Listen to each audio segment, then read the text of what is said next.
Hello everyone, this is HiTech Talk. So finally the Reels from Instagram is available in India. So in this video I will show you step by step how to use Reels on Instagram. So before that make sure you have updated your Instagram application. So now I will show you on my mobile screen how to use this.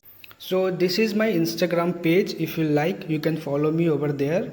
So to use this, first of all you need to go to the home and click on this camera icon here. Yeah, I will go back. So once you will open this, you will see the first option as live, the second as story, and the third one as reels.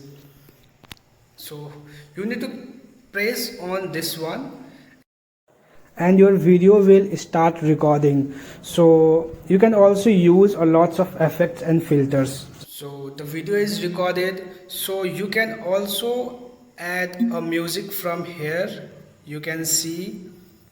And if you want to add effects, you can see duration, you can select it from there. So